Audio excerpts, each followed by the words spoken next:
Okay, hi everybody. David Fogel, CEO of the Symphonina Foundation, and back with you for another Symphonina Foundation podcast.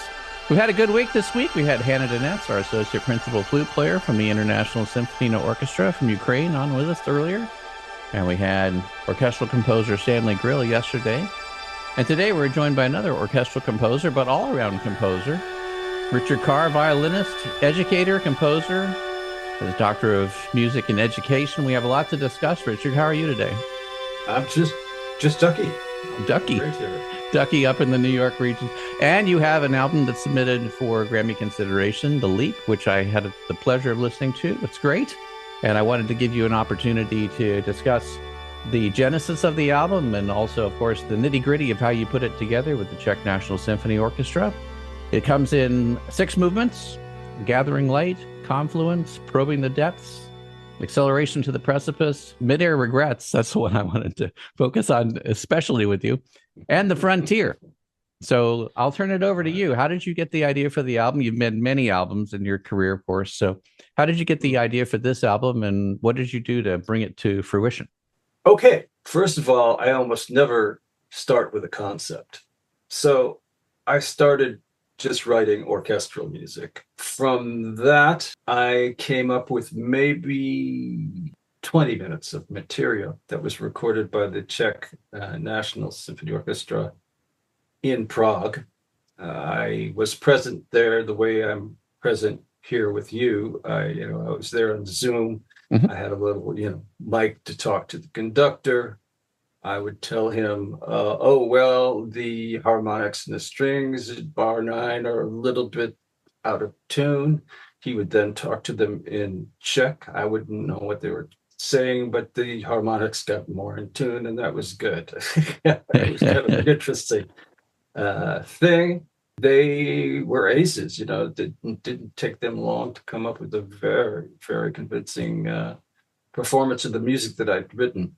Then I took that music, that traditionally composed music, and I used the modern sound design techniques where I can take that music and move it around, manipulate it as audio information, as well as insert my own improvisations on violin and piano, sometimes using some of the sound that I recorded as a sort of background to the improvisations, sometimes just using the improvisations as intervals between the music. The sort of traditional meets the current. That way. When you're composing, you're just composing for the joy of composing then, or to see whatever comes out. At what point in that process do you kind of think, oh, I've got a concept here and this is the concept? And then do you keep writing in that concept, or is it kind of already done at that point? Okay, that's an interesting question.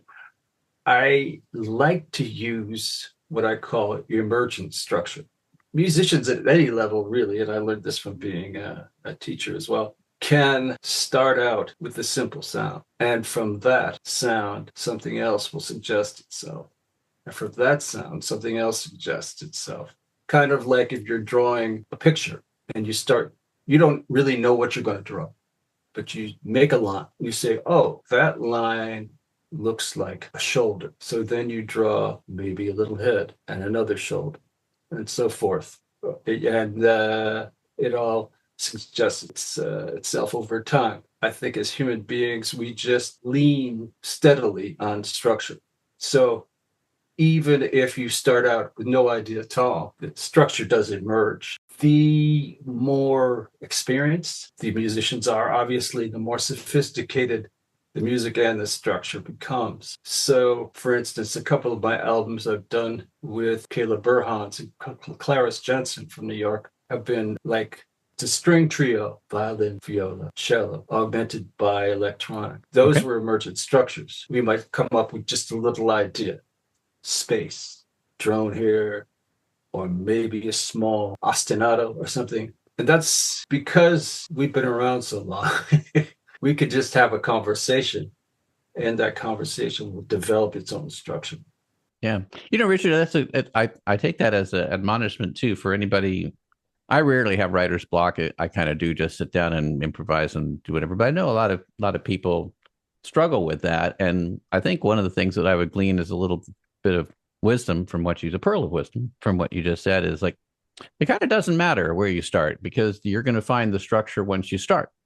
And then if you don't like it, you can throw it away. But if you like it, you just keep going because now you found it, right? So it's really a matter of just starting as opposed to waiting for something. Sometimes you don't have to wait for the perfect idea. You can just have any idea or no idea at all and just start randomly doodling, in music.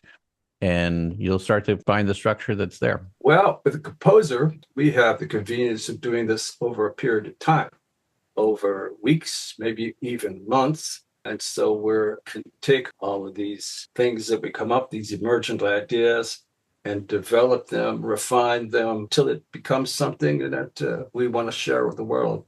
I started with 20 minutes of orchestral music, stretched it out to about 37 minutes and into 6 movements. That wasn't a plan I had from the beginning, but it did seem to just separate itself into, the beginning and end of an idea and so forth. Yeah. And then I started to think of the idea of the leap of faith, which was, I think, an Immanuel Kant. That was his big thing, The leap of faith. That is to take a leap of faith, not based on anything rational or logical, but just something that your gut tells you go forward. So it starts out with the sort of gathering light, the development of ideas, the confluence of ideas, until you finally get up the guts to make the leap. And then you make the leap, and as you pointed out before, you're in the midair and you're like, oh man, what did I do? It's like Wile E. Coyote off the cliff there, right? Like you haven't realized you're about to fall, but you're going to. Maybe I should have been more rational about this. Yeah. And then you hit the frontier, and if you're lucky, that feels good. Yeah, it's a great album. I encourage everybody to listen to it. Just when you do, don't be doing anything else. Just sit down, put your headphones on if you have them, or your earbuds, whatever you're going to listen to, or your nice area speakers, and close off the world and let Richard's music take you away for a little while. I think that's probably the best recommendation I have for you. Richard, what do you think about today's environment for symphonic music, and how can we go about helping younger people when, in the mission of the Symphonina Foundation, it's to spread the joy of symphonic music to young audiences around the world. And by young there, we generally mean anyone younger than me, which is a lot of people. So what can we do to help bring more of that joy of symphonic music to younger audiences? You've had a long career in music education as well, so I really would value your opinion on that. Well, as a music educator, my goal was to compel students to feel and love music as much as it was to give them the skills to play it and create it. Because if they don't have that, I don't know what to call it, that inner foundation, that drive that's driven by your love of something, then they probably won't do much. So you can, as maybe you've discovered, you might have a really talented student. It's got all the chops in the world, but they're just sort of Quite often there's people that just sort of slough off the gifts that were given to them. So I want to make that student more passionate, make them discover things that will drive them to continue on their journey. So I think that's a thing, rather than just focusing completely on the development of techniques. But you have to talk about how that music really means something to you personally. And if it means something to you personally, then it's bound to mean something to somebody else. That's great. So it's not just about especially, if you're a composer and you're creating, then you're telling stories all the time, and hopefully they have to be stories that are worth listening to. They're worth telling and they're worth listening to. Mm-hmm. If you're a performer, it's making sure that the composer's story is told with the greatest expression, I suppose is the word we might use to convey that. You're like an actor. When you perform music, you are an actor. You are telling a story. And I think most of the highest level musicians do exactly that. You feel a kind of commitment, a passion in every phrase and every note, Yeah. So, Richard, how did you get started with music? I know you're violinist and pianist too. How did you get started? I'm a guitarist too. For those of you who can't see the video, Richard's got a little guitar behind him there. I see hanging around. So That's it. It's right there. Yeah. Yeah. I got a bunch of stuff Yeah. hanging around. If you're a musician, and I can see that in your space there too, Yes, sir. you're likely to have a bunch of stuff in a room. That's very true, isn't it? Yeah. When I was, pre-tween, I guess, Mhm. I felt like I was just needed something to do, so I just started tinkering around with it. And then, the grown-ups realized, hey, this kid is interested in something. We better, get him started. It's good thinking. Yeah, that's good thinking. It's always good. I raised with my wife 3 kids. I just left stuff laying around, musical instruments or just laying around and so forth, and other things, and just look, kind of supervise. Are they interested? One of my sons I actually played with at the Newport Jazz Festival. Wonderful. There you go. 3 weeks ago. That's great. What does he play? He plays the bass. He calls his band Carr Tunes, spelled like the last name. Yes. Carr and Toons. Very innovative and appropriate. Yeah, well, I actually called my own music production company. You have to put a name sometimes on it. I called it Cartoons for a long time. Okay. UNES. He stole it from me. Well, then, okay. Not so innovative. You get the credit for the innovation. Well, That's good. Yeah. I'll give it to him. He's been very successful just by leaving things laying around the house. That's great. Well, I think exposure is very important, right? So yeah, I think with the more we can do, and I have to say, one of the things that I realized when I was, the impetus for the Symphonina Foundation, I was at the San Diego Symphony 7 years ago, and I came there a little early, and I looked around, and I was pretty much the youngest person there. I was 54, and I'm thinking, well, why aren't there more young people here? And I guess one of the reasons is that there's not that much exposure, as we're talking about here, to symphonic music, maybe to music in general, really, as you're playing it, as there was when you and I were younger. I think we probably both had the fortune of getting that exposure, made readily available to us, but we had field trips to the symphony or to the Nutcracker Ballet or whatever it was. Those kind of things don't happen as much, if at all, for some people anymore. So it's really incumbent on us to make sure that younger people, whether they're kids or teenagers or young adults, parents, have the opportunity to be exposed to this music and the opportunity. And then if they're parents, hopefully to take a look at their kids and leave those guitars and flutes and pianos and whatever out there and encourage their youngsters to give it a try.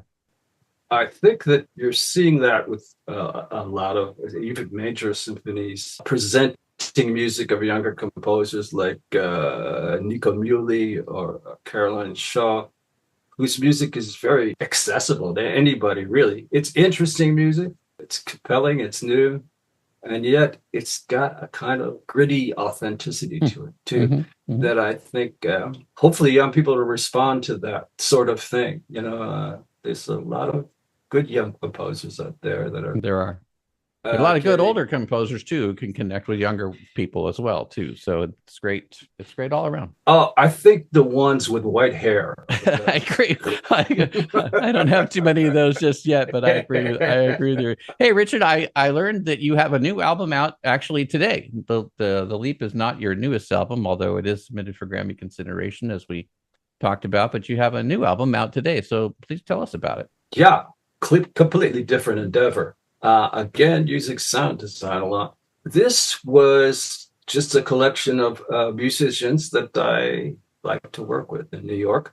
Some of them are classical musicians and string players. Some of them are wind players. Got a couple of great saxophone player named Joe North, a trumpeter named Stephen Haynes, a guy who plays the Fula flute from Guinea named Sylvain Leroux. Got a frame drum player. Okay, so this is a jazz world album, then, right? This is a jazz world album. Player, yes. My son, Cartoons, plays the bass on it. And you get me playing the piano and violin. And the name was The Escarpment, as you told me before we got started. That's interesting. Why don't you let everybody know what an escarpment is? Because as I said, I'm a pretty good Scrabble player, but I had not heard of that word, I must admit. Okay, yeah. Where I live, there's a range of mountains called the Shawangunk Mountains, or the Gunks. If there's any climbers listening, they will know about the Gunks because they're kind of famous everywhere as a place to go and climb. The reason they're desirable for climbers, it's a landmass. It starts here. Here we go. We'll follow my hand. Okay. For those listening in the audience, his hand is climbing up a bit here. And then it just drops off in a cliff. And then it just kind of escarps off, I suppose, is the way we would use it as a verb. Yeah. That's what it is. Okay. So that's, again, that's the progress of music in a way, Trying to elevate it and elevate it and elevate it, and then you get right to the edge. Then we don't know how far. Yeah, exactly. You got to take that leap. You do. Well, we look forward to hearing that today. Richard, it's been just great meeting you and speaking with you. If people want to get in touch with you, what's the best way to do that? I'm on all the social media. You can also contact me that way through Facebook or Instagram or Blue Sky. My email address is rcarr1018@gmail. You can get to me that way too. Richard, it's been a delight. We're going to listen to some more of your great music from The Leap on the way out. And if there's anything we can do at the Symphonina Foundation to be of help to you, you just let us know. Okay, thanks very much.